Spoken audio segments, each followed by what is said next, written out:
ご視聴ありがとうございます。今回は今年9月上旬の豪雨の影響で一部区間が不通となった千葉県のローカル私鉄小湊鉄道といすみ鉄道の現状をご紹介します。1ヶ月以上経っても運休区間が残る2つの路線、その運行形態の違いと不通区間の模様、代行バスなどを前後編でお届けします。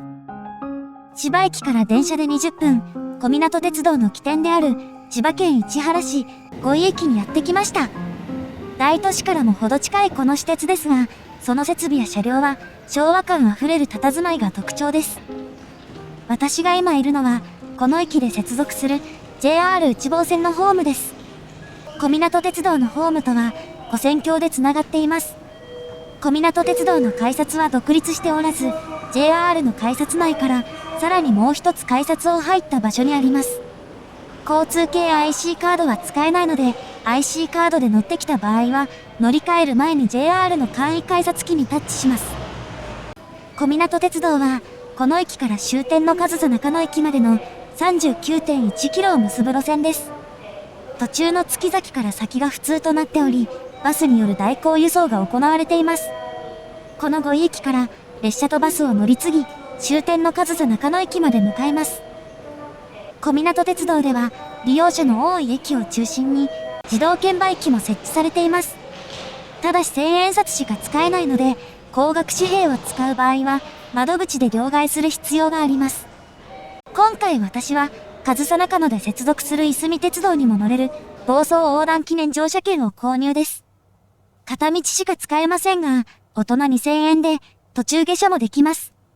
普通に乗ると、2520円と730円の合計3250円なので破格のお値段です。跨線橋にはエレベーターやエスカレーターはありません。ホームに降りてきました。左奥に停車している車両の中でもひときわ古いのがキハ200型です。これは1961年から77年まで14両が製造された車両です。国鉄のキハ20型をベースにした設計ですが、デザインや塗装は赤電の名前で親しまれた京成3100型の影響を受けています。奥に停車しているのがキハ40型。2021年以降に JR 東日本から譲渡された車両です。キハ200型の部品調達が難しくなる中、元からある技術を活かせる車両として導入されました。安く導入できるのもメリットですが、ディーゼルカーを取り巻く技術が変化する中、今新車の導入に踏み切るのは得策ではないという判断もありました。そして一番左がトロッコ列車です。15年に運行を開始したイベント列車で、蒸気機関車に似せたディーゼル機関車に牽引されて運行されます。車両を眺めながら待つこと20分余り、折り返しの月崎行きが到着です。一方前の上総牛久行きは1両でしたが、この列車は月崎まで行くこともあってか、2両編成です。行き先表示器はなく、サボと呼ばれる板を側面に差し込む方式です。月崎行きは通常ないので、上からシールを貼り付けて代用です。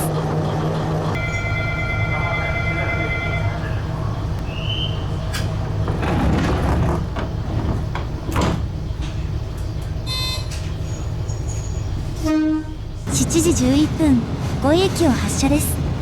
床板をきしませながら、速度をゆっくりと上げていきます。警報音をスピーカーから鳴らすのではなく、鐘を打ち鳴らす伝令式と呼ばれる踏切が小湊鉄道ではまだ健在です。内房線の線路から離れると、ほどなくして田んぼが広がります。この先、駅の周辺には住宅地が広がる場所もありますが、基本的には田んぼや林が広がります。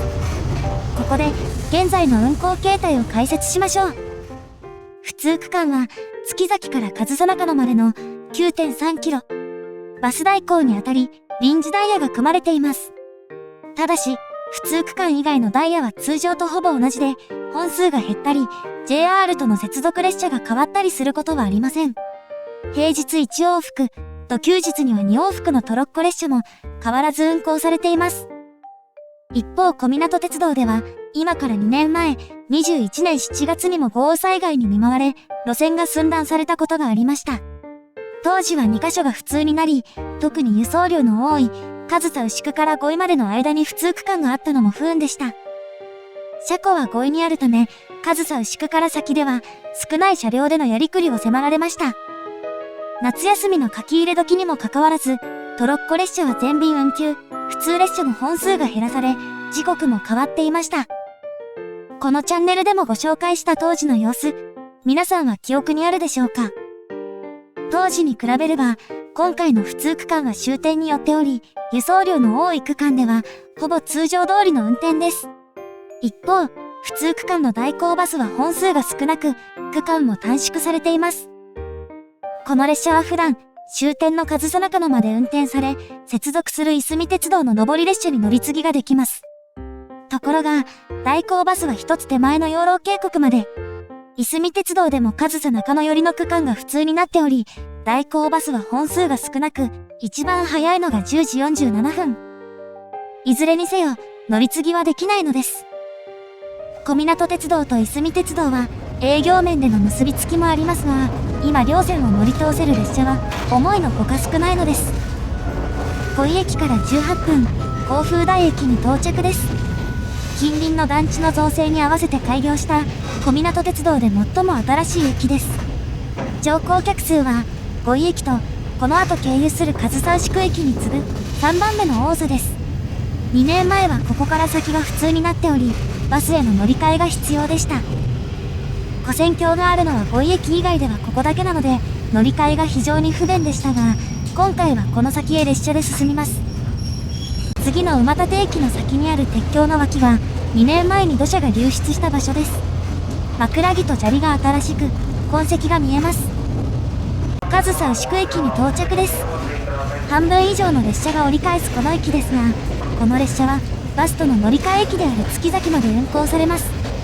なお、2年前は甲府台から上総牛久までが普通となっていたため、この駅は当時、下り列車の始発駅でした。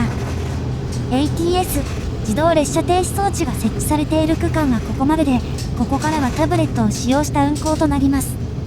人の手で安全を確保しないといけない、国内でも珍しくなった方式です。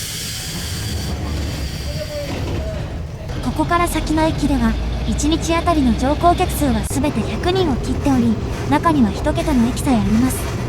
駅前の住宅もまばらな駅が目立ちます。里見駅に到着です。1925年、大正14年に路線が開業した当時の終点です。2年前はここから終点の上総中野までも普通になっていたため、ここでバスに乗り換える必要がありました。そして、実は今年9月の豪雨の際も、当初はここから先が普通になっていました。およそ1週間後の9月16日には、月崎までが再開したものの、そこから先は普通のままです。対向列車を待つため、ここでしばらく停車します。なお、1926年に開通したのが、その月崎までの区間。28年には、上総中野までの全線が開業しています。そしてこの先の区間にも、その歴史の痕跡が残っています。レール1本あたりの長さが短くなり、車両がさらに揺れるようになります。これはもともと、先に開業していた区間にあったレールで、いわばお下がりというわけです。そしてこれまで眺めてきた車窓も、今回の話に大きく関わってくるものです。8時9分、月崎駅に到着です。隣にあった線路はすでに剥がされ、列車の行き違いはできません。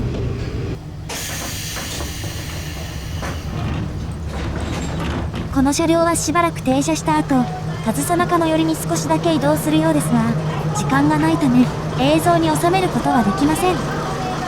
代行バスが発車するのは8時15分。接続時間は6分です。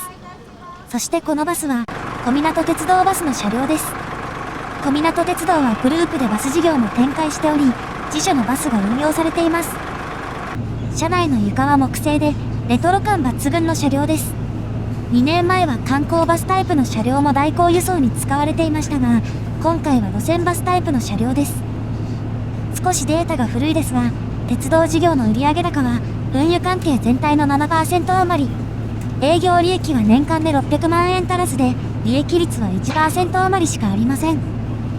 バス事業などが億単位の利益を上げているのとは対照的で、小湊鉄道の収益の柱は鉄道ではなく、バス事業や、この表では省略した不動産業の方です。代行バスは線路に近い道路を運行するものの、道路と線路が離れる場所があるため、入り組んだルートとなっています。また、上総大久保駅のように、駅とバス停が離れている場所もあるため、注意が必要です。乗降する人がいなくてもドアは開きますが、添乗している係員が駅まで様子を見に行くわけではありません。8時27分、養老渓谷駅バス停に到着です。月崎からの所要時間は12分で、列車の時と大差ありません。特急日には、終点の上総中野まで行く列車が6本ありますが、代行バスの上総中野行きは3本だけ。次が10時18分発で、1時間50分余り、ここで待たなければいけません。なお、養老渓谷駅の構内には、普通に立ち入ることができます。私が乗ってきたバスが、この区間で最初の上り代行バスとして月崎に向かい、再び戻ってきて、上総中野に向かうバスになります。最初から上総中野まで運転すればいいように思えますが、運転士が足りないため、そういうわけにもいきません。観光名所として知られる養老渓谷ですが、周辺の遊歩道や旅館も被害を受けています。また、ここから上総中野まで、線路の北側にある道路は、途中の橋が落ちる危険があるため、通行止めになっています。代行バスが南に回り込むのは、こちらの方が道路の状態が良いことに加え、そもそも北側を通れないのも理由です。2時間近くが経ち、代行バスの発車時刻です。ここに止まっているのは別の路線バスで、戻ってきた代行バスは、この後ろです。似たような見た目で発車時刻も近いので、間違えそうになる人も見られました。所要時間は12分、遠回りなのに列車より2分長いだけで、道路がよく整備されているのがわかります。崖ののり面はがっちり補強され、土木の力を感じます。10時30分、上総中野駅に到着です。この代行バスの乗客は、全部で15人。全員が、いすみ鉄道のバスに乗り継ぎます。いすみ鉄道の代行バスとの接続時間は17分、10時47分の出発です。ゆったりした駅前広場ですが、この後いすみ鉄道の代行バスが来るので、スペースを空けます。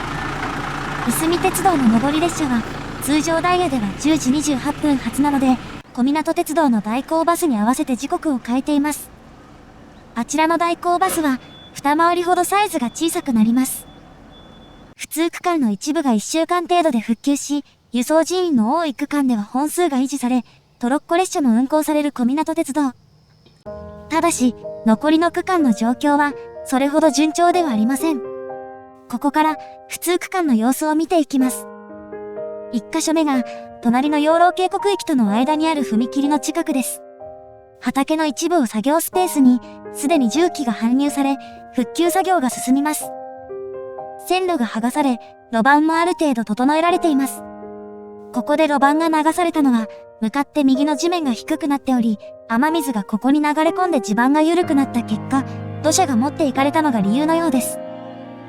小湊鉄道では、19年10月の豪雨でも、運休を余儀なくされる被害を受けており、翌年1月に全線復旧を迎えていました。その後、21年7月豪雨でも運休になり、10月に全線復旧しています。この時被害を受けたのも、似たような立地条件の場所です。また、これ以外の原因箇所は、トンネルの前後に集中しています。堆積した土砂や木の枝を除去するだけでなく、線路の左右にあるのり面が崩れないようにする対策が必要です。特に、月崎養老渓谷間では、当初復旧は1ヶ月程度とされていたのに対し、現在では調整中となっており、具体的な期日は決まっていません。また、養老渓谷、上総中野間では、当初から復旧時期は未定とされています。これまでの車窓からもお分かりの通り、小湊鉄道では、土手の表面やトンネルの前後を、コンクリートで大々的に固めるようなことはしていません。これがレトロな車両と合わさり、小湊鉄道の魅力の一つになっているのは確かですが、自然災害のリスクが高まる中で、安全性が脅かされつつあります。一方で、沿線人口の減少に伴い、利用者数は減少が続いていました。1973年には433万人だったのが、2018年度には118万人に減り、感染症や豪雨の影響を受けた21年度には84万人にまで落ち込みました。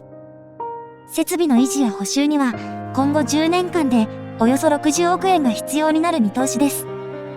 1ローカル私鉄にのしかかる重い課題です。今年4月には自治体に財政支援を申し入れており、利用者が少ない上総牛久、上総中野間については廃線も含めた検討が必要だと表明しています。市原市では鉄道を大切な観光資源と認め、およそ2700万円の調査費を予算計上しているものの、路線の存続はゼロベースで検討していく方針です。